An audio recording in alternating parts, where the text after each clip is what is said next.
사랑합니다 여러분, 윤한선 목사입니다. 오늘은 여러분들하고 성경 전체에 대한 구조를 살펴보겠습니다. 이 성경 전체에 대한 구조를 쭉 살펴보면 하나님께서 왜 이 성경책을 우리에게 주셨는가 하는 것들을 알 수 있을 것입니다. 그 답을 찾아가면 좋겠습니다. 자, 일단 구성 요소가 어떤지 한번 보도록 하겠습니다. 구약은 어떻게 되어 있느냐? 모세오경이 있습니다. 그리고 역사서가 있고 시가서, 지혜서라고도 합니다. 그리고 나서 예언서가 있습니다.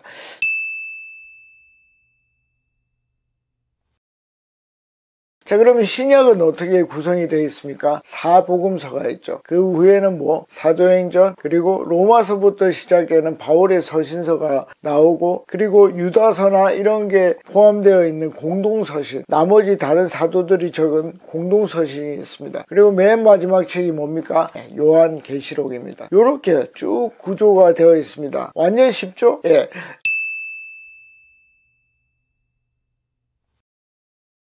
여러분들이 계속 쭉 들어보시면 성경이 어떤 식으로 기록되어 있는지를 구체적으로 알 수 있을 것입니다.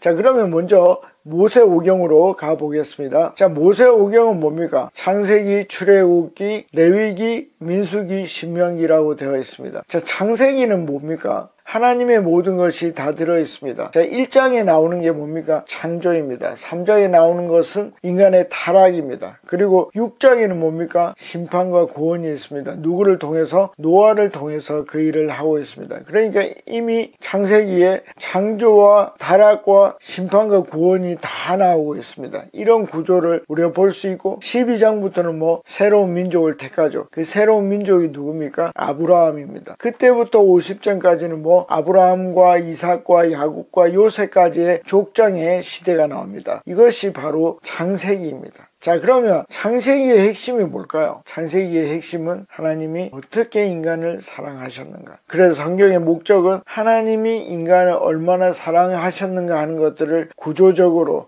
볼 수 있다 하는 것입니다. 그래서 여러분들이 쭉 따라가시면서 여러분들도 저와 똑같은 결론에 도달하시면 좋겠습니다. 자, 그리고 역사서는 어떻게 됩니까? 역사서는 여호수아서부터 에스더까지 이야기가 나오고 있습니다.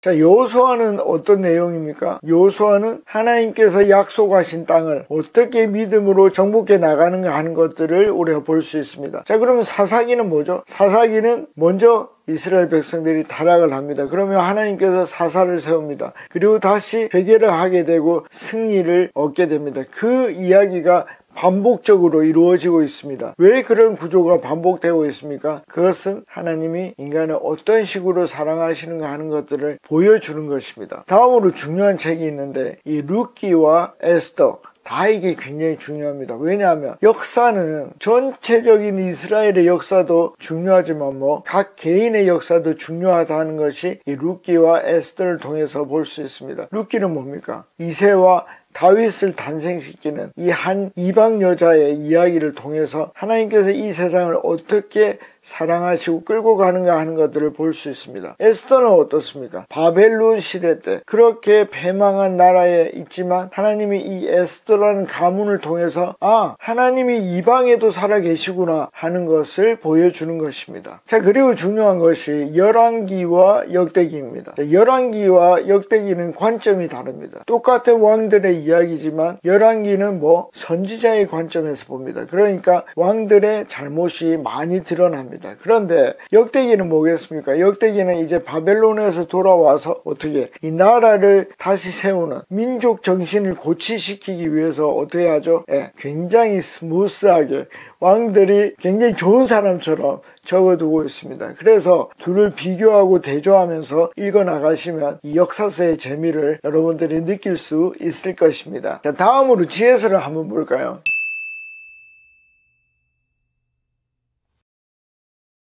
지혜서는 먼저 욥기와 잠언을 보도록 하겠습니다. 이 욥기라는 것은 우리가 도무지 너무 어려워서 길을 찾을 수 없는 거예요. 길이 보이지 않을 때 어떤 식으로 우리가 지혜롭게 살 수 있는가 하는 것이 욥기입니다. 잠언은 뭡니까? 잠언은 길이 여러 가지가 보여요. 그런데 제일 우리의 에너지를 들이지 않고 갈 수 있는 길이 무엇인가 하는 것이 잠언입니다. 자, 그럼 시편은 뭘까요? 시편은 우리의 일상생활을 살면서 사람이 싫을 때, 적이 있을 때, 또 내가 기쁠 때 어떤 식으로 살아가는 것이 지혜로운가 하는 것들을 시의 형식으로 나타내 보이고 있습니다. 그리고 전도서는 뭡니까? 전도서는 최고의 능력과 위치와 향락을 다 누린 사람이 마지막에 어떻게 사는 것이 진짜 삶인가, 그것을 얘기를 해주고 있습니다. 그리고 마지막으로 아가서는 뭐죠? 아가서는 사랑입니다. 남녀 간의 사랑이 하나님과 인간의 사랑으로 어떻게 발전될 수 있는가, 그것을 보여주는 것이 아가서입니다. 그래서 하나님은 사랑이 얼마나 중요한가 하는 것들을 지혜서를 통해서도 보여주고 있다는 것입니다. 자, 이제 선지서로 넘어와 보겠습니다.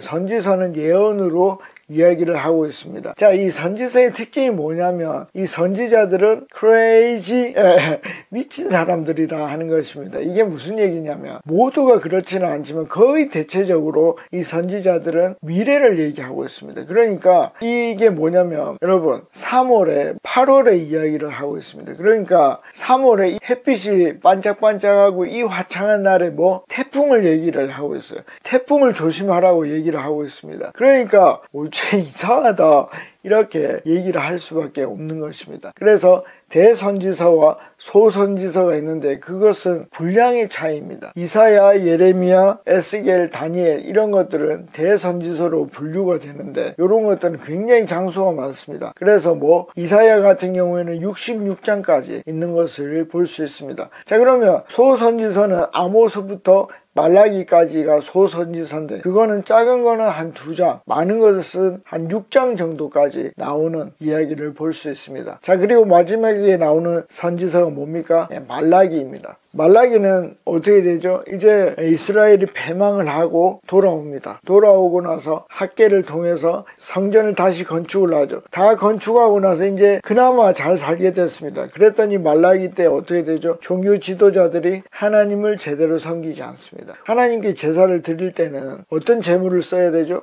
흠이 없는 제물을 써야 됩니다. 그런데 이들이 아무 제물이나 쓰죠. 왜? 하나님이 혼내지 않으니. 여러분, 이게 제일 나쁜 건데 하나님을 어떻게 해요? 이용하는 것입니다. 하나님이 사랑이 많거든요. 그래서 이 세상에서 제일 나쁜 놈이 어떤 놈? 사랑을 이용하는 것입니다. 저쪽이 나를 사랑하기 때문에 그 사랑을 이용해서 계속 나쁜 짓을 하는 것입니다. 하나님이 그 종교 지도자들을 해하지 않으니까 우리가 언제 하나님께 나쁜 예배를 드렸냐 이렇게 거짓말을 합니다. 그것을 말라기를 통해서 여러분들은 발견해낼 수 있으면 좋겠습니다. 그래서 말라기가 끝나고 나서 어떻게 돼버립니까? 하나님께서 400년 동안, 약 400년 동안 침묵하십니다. 왜요? 너무 마음이 상한 것입니다. 이 종교 지도자들이 하나님의 사랑을 왜곡하고 있기 때문입니다. 그러면서 400년 동안 침묵합니다.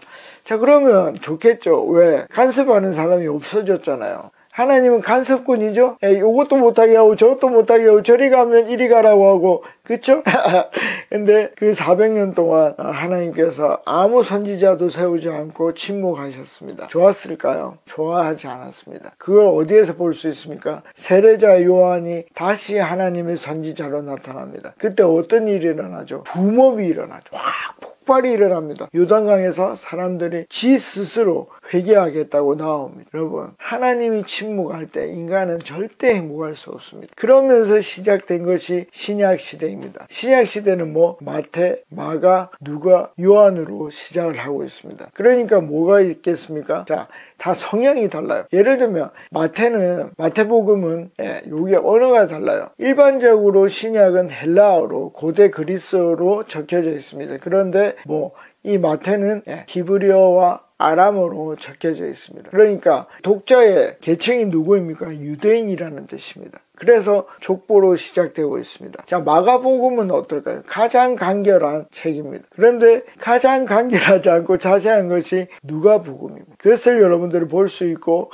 요한복음은 헬라 철학이 들어가 굉장히 형이상학적인 부분이 앞쪽에 많이 나오고 뒤쪽에는 그가 누구인지에 대해서 말하고 있습니다. 예수 그리스도가 누구인가를 요한복음이 얘기하고 있습니다. 자, 이제 예수님이 이제 부활 승천하시고 이제 사도의 시대가 되었습니다. 그게 뭡니까? 사도행전입니다. 자, 사도행전은 전반부는 베드로에 대한 이야기가 나오고 뒤에는 바울에 대한 이야기가 나옵니다. 그러니까 이제 새로운 늦게 태어난 사도 바울이 이제 후반부 쪽에 나오는 것을 볼 수 있습니다. 자, 그리고 나서 이제 사도행전에서 바울과 베드로가 많은 교회를 개척하게 되죠. 그 후에 나타난 게 뭡니까? 그들을 목양해야 됩니다. 목양해야 되니까 뭘 해야 되죠? 요즘 같은 유튜브로 할 수 있지만 그때는 편지를 쓰는 것밖에 없습니다. 그래서 로마서부터 빌레몬서까지 바울이 13권의 서신을 쓰게 됩니다. 그러면서 그 교회들을 목양하게 됩니다.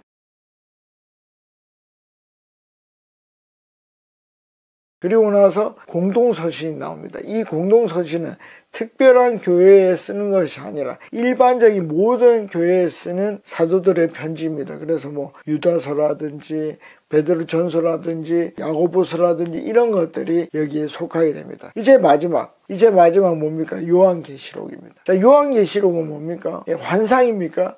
그렇지 않습니다. 요한계시록의 핵심은 승리입니다. 승리. 하나님의 나라가 어떤 식으로 승리할 수 있는가? 그리고 믿는 성도들은 누구인가? 이긴 자, 승리자라는 것을 얘기하고 있습니다. 그래서 그 승리자들이 어디에 참여합니까? 하나님 나라의 잔치에 참여를 합니다. 그것이 하늘의 예배입니다. 그래서 이 요한계시록을 제대로 읽으면 하나님 나라의 영광을 여러분들이 경험할 수 있습니다. 언제? 지금 이 시점에서. 요한계시록의 중요성은 뭡니까? 그것은 바로 내가 살고 있는 시대에 일어나는 일이다 하는 것입니다. 아직 마침표가 지키지 않았습니다. 여러분, 알파와 오메가 처음과 끝인데 이것은 이제 헬라어 알파벳의 처음과 끝이 알파와 오메가입니다. 그래서 이 오메가가 아직 도래하지 않았습니다. 우리가 살고 있습니다.